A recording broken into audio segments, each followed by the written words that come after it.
reprezentantul perfect al timpurilor pe care le trăim, pentru că nu mi-am pus niciodată problema ce este în spatele imaginii. Dincolo de imaginea pe care o vedem pe țimeze, panotată, perfect, transpusă în catalog, se află laboriu, rețeta muncii unui om. Adrian Vângea aduce o teorie foarte interesantă.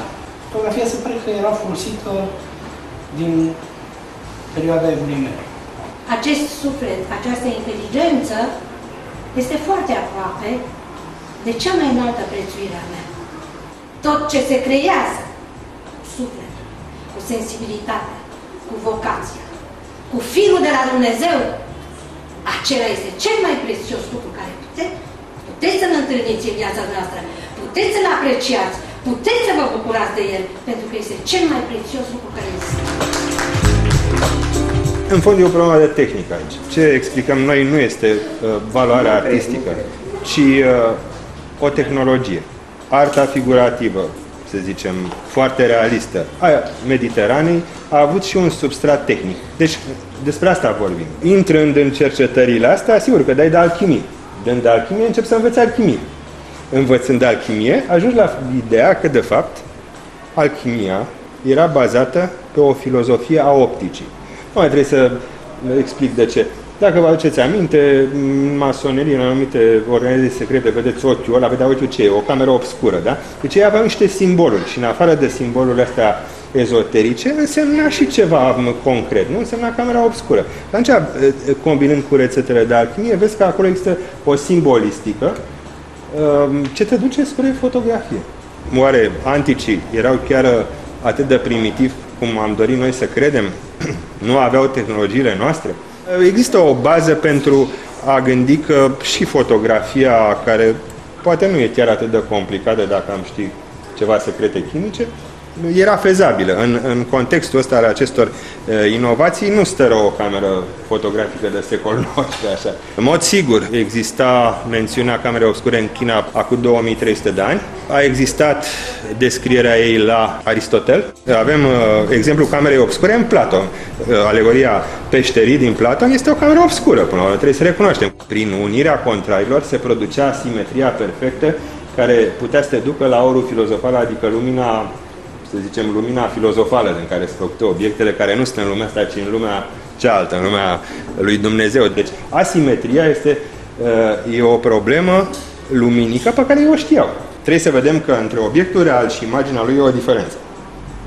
Omul și animale gen maimuțe, delfine, adică animale cu o gândire mai complexă și cu o sensibilitate mai complexă, recunosc diferența între imagine și realitate.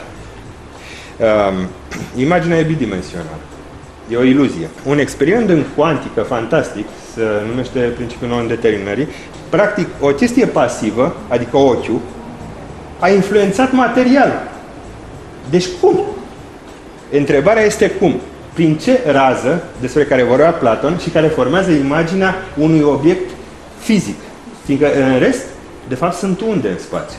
Asta este o chestie incredibilă și pe care ăștia, cumva, ori au intuit-o, ori au știut-o. Ideea este că simțurile sau pur și simplu aceste iluzii care pot să te delimiteze de ceea ce înseamnă de fapt de realul, există și sunt înșelătoare, cum și televiziunea este înșelătoare. Pentru ei universul era o cameră obscură în care lumina lui Dumnezeu a intrat în Big Bang, nu? Este diafragma, se zice, nu? Și restul e imaginea care s-a format. Ei erau foarte ocupați de aceste aspecte. Avem în fotografie un anumit necesar. Primul necesar ar fi substanța senzitivă, da? Revelatorul, care să separe ceea ce este lumină de ceea ce este umbră. După aia o baie de spălare, care poate fi ușor acidă, nu e nicio problemă. Și mai avem fixatorul. Ceea ce am găsit au fost în mod explicit cele 4 culori, care sunt cinabru, realgar, orpiment, clorargirită și molizită. Toate acestea sunt substanțe naturale care sunt fotoimpresionante. Îți trebuie un aparat care să evaporeze, să o sublimeze, se numește în chimie. Să sublimeze substanța, să o ridice, să o depună într-un strat foarte subțire pe placa respectivă de argint. Acest aparat există descris într-un manuscris colecționat de cel mai mare chimist al Franței de secolul XIX, Berthelot, era, bineînțeles, în scrierile lui Pliniu, confundată cu ceara, nu cu chera, strat pelicular, care ai nevoie în fotografie. Un procedeu care e cunoscut de omenire dinainte nu poate să fie patentat.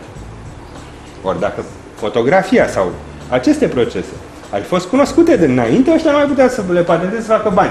Giuliu Torino este o imagine a lui Hristos făcută fără intervenția mâinii omului, evident. Dacă ar fi existat substanțe fotosenzitive întâmplător în material, asta s-ar fi întâmplat automat dacă corpul respectiv ar fi emis lumină. Totodată, dacă cineva din Renaștere sau zona de ev mediu, gotic, ar fi știut acest secret, ar fi putut să o reproducă ca fotografie. Ambele teorii sunt valabile. Poate iconoclasmul are sensul lui, fiindcă, într-adevăr, nebunia de imagini care ne asaltează ochiul în mod pasiv. Noi nu mai avem un ochi activ, cum era cea a lui Platon. Suntem pasivizați de prea multe imagini și care, într-adevăr, într-un fel, construiesc imaginea fiarei. Dar ei se fereau în obsesia respectivă de a nu se face icona fiarei. Și din obsesia asta să nu se facă icona fiarei, atunci au interzis fotografia. Ce mai e de spus, și cu asta închei, este că nu toată lumea a făcut fotografie în pictură, au fost câțiva inițiați și de aici aceste procede. În mod sigur Van Eyck a cunoscut, în mod sigur a cunoscut Leonardo cel puțin partea optică a fotografiei, adică cea cu oglinzile concave și cu camera obscură, asta este clar în scrierea lui. Câțiva au cunoscut. De aici s-a născut un trend. Restul se poate face și de mână.